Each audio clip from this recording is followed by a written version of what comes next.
Assalamualaikum warahmatullahi wabarakatuh. Kita akan teruskan dengan soalan yang ke-17.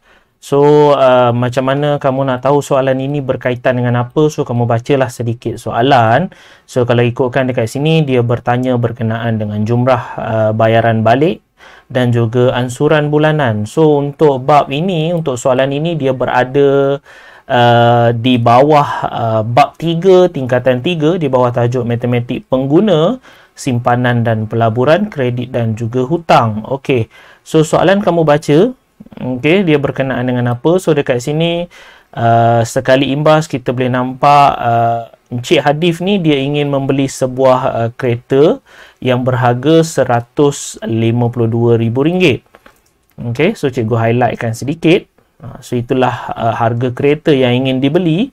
Dan dia ada buat perbandingan untuk pinjaman mana, bank mana yang dia nak pilih.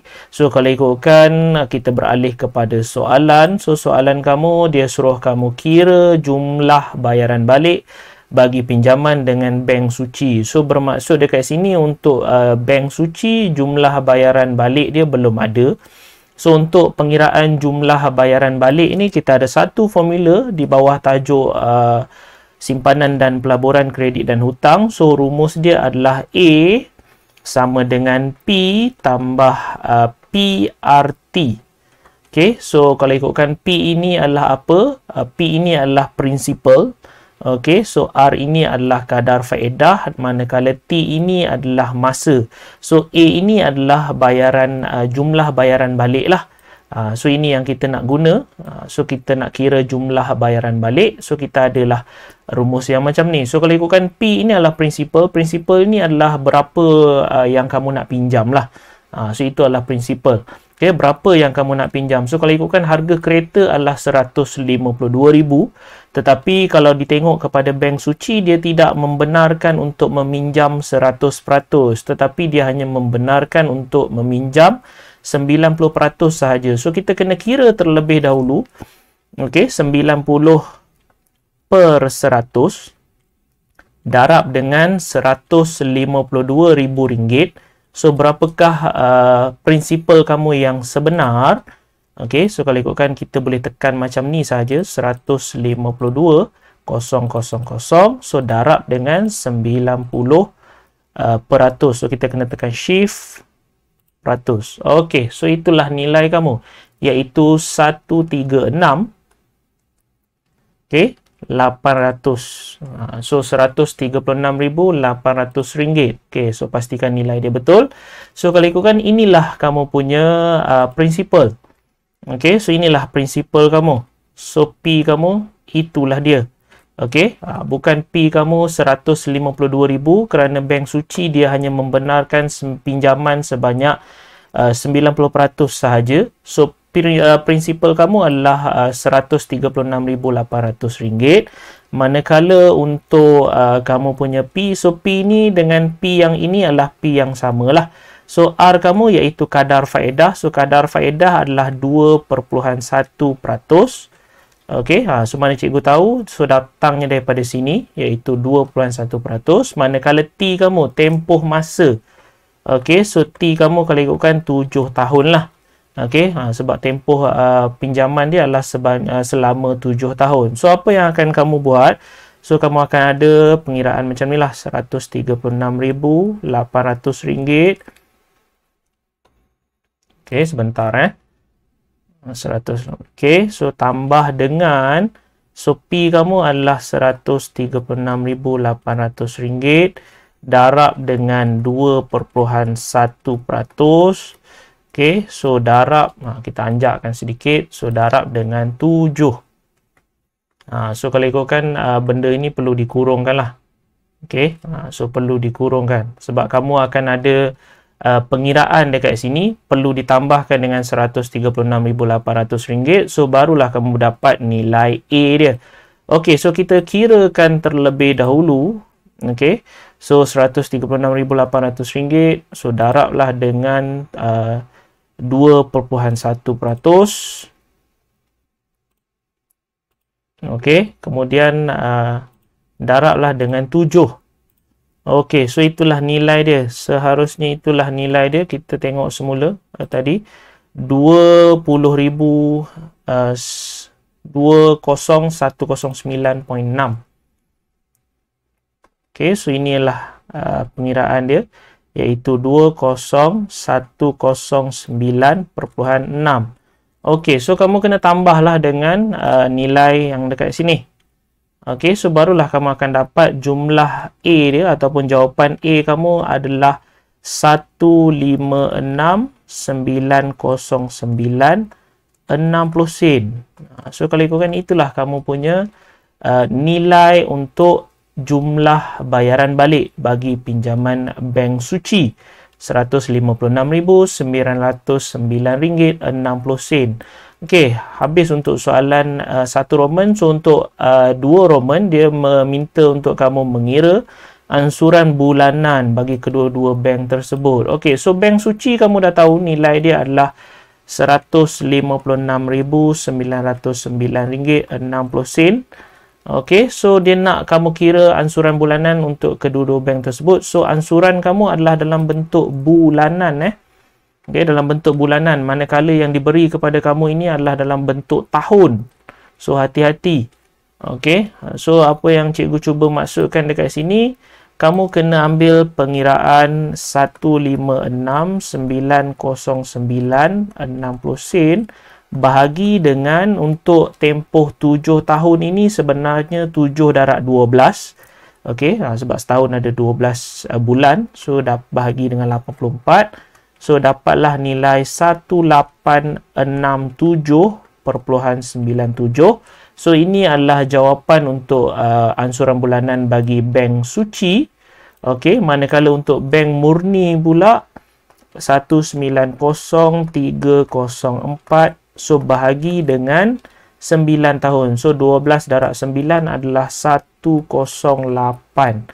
So kamu bahagi, so dapatlah 1762.07. Okey, so itulah jawapan kamu. Kedua-dua ansuran bulanan untuk bank suci dan juga bank murni. Okey, maka selesailah untuk soalan A. Okey, kita beralih kepada soalan B. Okey, soalan B kamu ni sekali imbas kita boleh nampak dia berada di bab yang keempat. Okey, bab yang keempat tingkatan 5 di bawah tajuk matematik pengguna percukaian. Okey, so macam mana cikgu boleh tahu? Boleh nampaklah dekat sini ada perkataan cukai, memperbaharui cukai jalannya. Okey, so kita tengok apakah maklumat yang ada. So kapasiti enjin adalah 1998 cc. Okey. So inilah kereta Encik Hadif tadi. So kalau kamu tengok 1998 cc ini berada di dalam kawasan inilah. Okey. So itulah kawasan yang sepatutnya. Dan soalan kamu yang pertama adalah siapakah yang mengutip cukai jalan bagi pihak kerajaan Malaysia? So ini boleh rujuk buku teks lah. Kalau ikutkan jawapan kamu adalah Jabatan Pengangkutan Jalan. Okey, so Jabatan Pengangkutan, maaflah kalau tulisan sedikit buruk. Okey, Jabatan Pengangkutan Jalan ataupun dia punya short form adalah JPJ lah. So inilah jabatan yang bertanggungjawab mengutip cukai bagi pihak kerajaan Malaysia. So berapakah kadar asas? Okey, kadar asas cukai jalan. So dia nak kadar asas. So kadar asas ada di sini. Okey, so cukai jalan untuk kereta Encik Hadif tadi. So kita dah highlight. So kadar asas dia inilah kadar asas dia. So kalau ikutkan jawapan kamu adalah RM280. So itu adalah jawapan untuk kadar asas bagi kereta Encik Hadif. Okey, seterusnya hitung jumlah cukai jalan. Okey, so dia nak kamu mengira cukai jalan, okey, yang perlu dibayar oleh Encik Hadif. So Encik Hadif ni kereta dia berada di dalam banjaran 1801 sehingga 2000 cc. So kadar asas dia adalah RM280. Manakala pertambahan 50 sen untuk setiap cc melebihi 1800. Okey. Kalau kamu tengok tadi kereta dia adalah okey, salah pula. Okey, so kereta dia tadi adalah 1998 cc. Okey, so kalau ikutkan kena tolaklah dengan 1800 cc terlebih dahulu. Okey, kenapa kita kena tolak? Sebab kalau ikutkan dia melebihi 1800, akan ada pertambahan 50 sen. So kena tolak terlebih dahulu 1998. Tolaklah dengan 1800. So, kamu akan ada 198. Okey. So, kita akan ada 198. Okey, kamu sebelum buat pengiraan, kadar yang asas dia adalah 280. So, ini adalah kadar asas. Yang memang diberi dalam jadual, kadar asas. So, untuk yang seterusnya, kamu kena tambah dengan 198. Darab dengan 50 sen. Okey, so mana cikgu tahu 198? 198 setelah yang kita dah kira tadi. Okey, daripada hasil tolak 1998 cc, tolak dengan 1800. So, dapat 198 kerana kita nak mencari pertambahan cc yang berikutnya. Sebab pertambahan selepas itu adalah pertambahan 50 sen.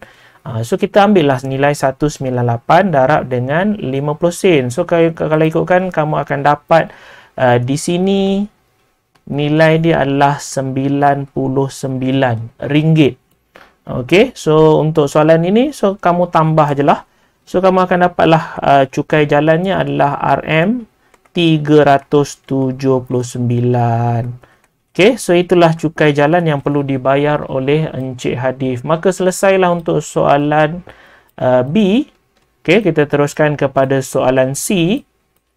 Okey, soalan C kamu ni kalau ikutkan dia berada di bawah tajuk bab 5 tingkatan 4 rangkaian dalam teori graf. So, macam mana cikgu tahu? Kamu boleh nampak dalam gambar ni dia ada gambar perjalanan graf macam ni. Dan soalan kamu dia minta wakilkan laluan perjalanan Hadif dari rumah ke pejabatnya dalam bentuk graf berpemberat. Okey, so untuk graf berpemberat ni tak lain tak bukan, dia memang berada di dalam rangkaian dalam teori graf lah. Bab 5 tingkatan 4. Okey, so dia suruh kamu wakilkan perjalanan ini ke dalam bentuk graf berpemberat. So, kamu boleh nampak kamu ada bucu A, bucu B, bucu C, bucu D, bucu E, bucu F, bucu G dan juga bucu H. So, kita hanya boleh letak saja A dekat sini.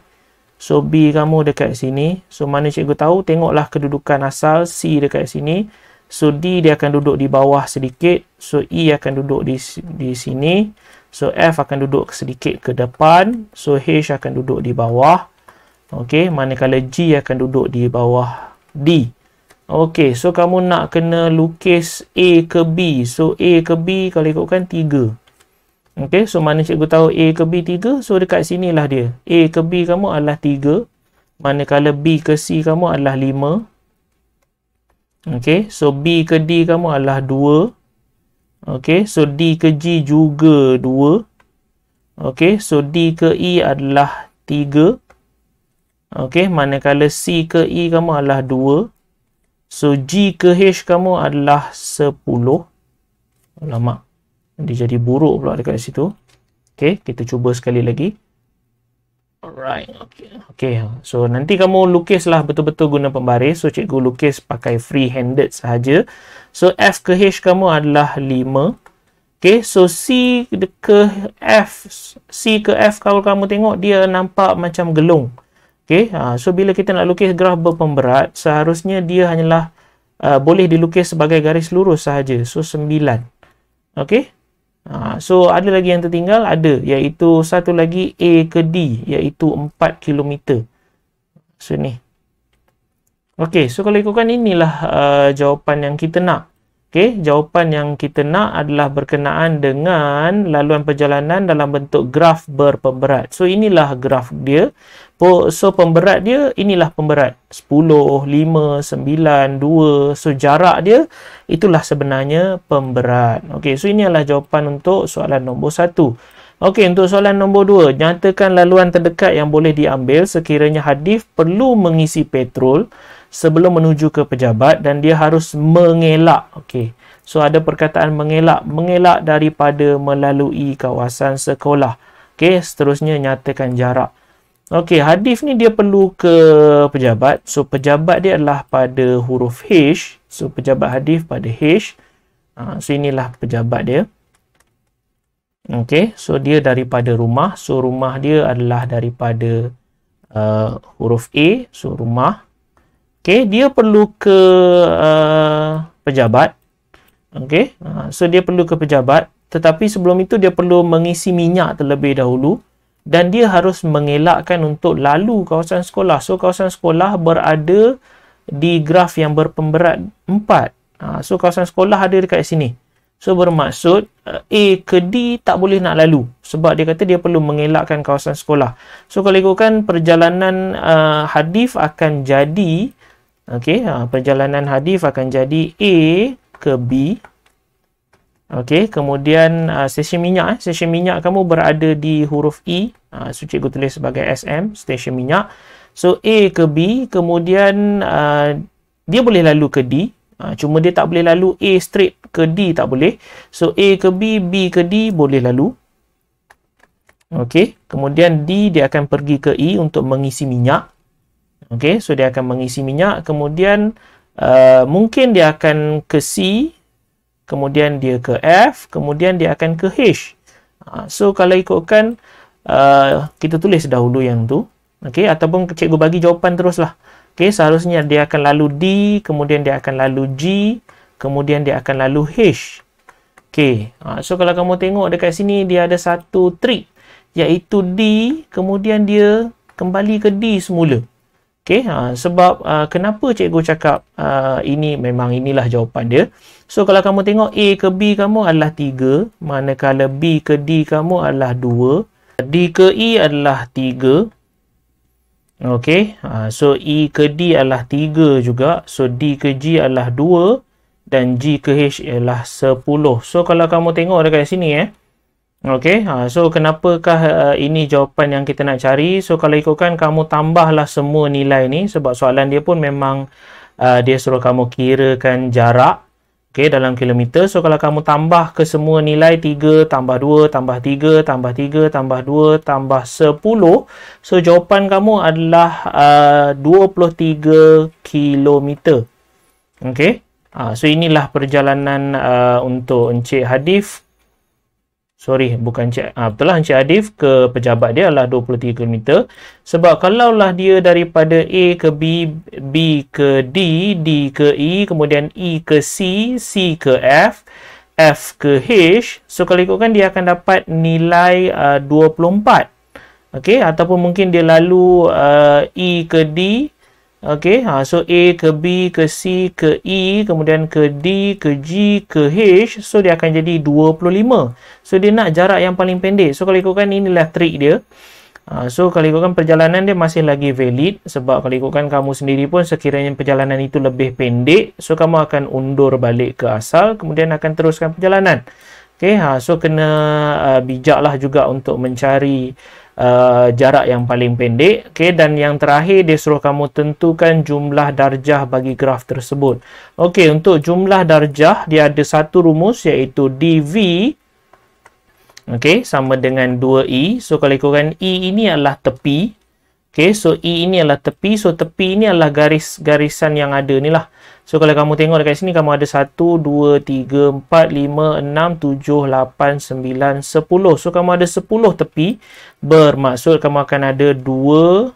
Maaf, kita undur balik. So, kamu akan ada 2 darab dengan 10 lah. Sebab tepi kamu ada 10. So, kamu ada jawapan 20. So, itulah jawapan untuk darjah bagi graf tersebut. Maka, selesailah sudah untuk soalan nombor 17 ni. Okey, sekiranya ada apa-apa yang kamu mungkin kurang faham, so tinggalkan komen. Okey, di ruangan komen di bawah. So, tinggalkan komen untuk sebarang persoalan yang terbuku di fikiran. Okey, dalam masa yang sama, cikgu mohon jasa baik untuk like dan juga seterusnya subscribe lah untuk cikgu punya channel YouTube. Sehingga kita berjumpa lagi untuk soalan yang lain. Assalamualaikum warahmatullahi wabarakatuh.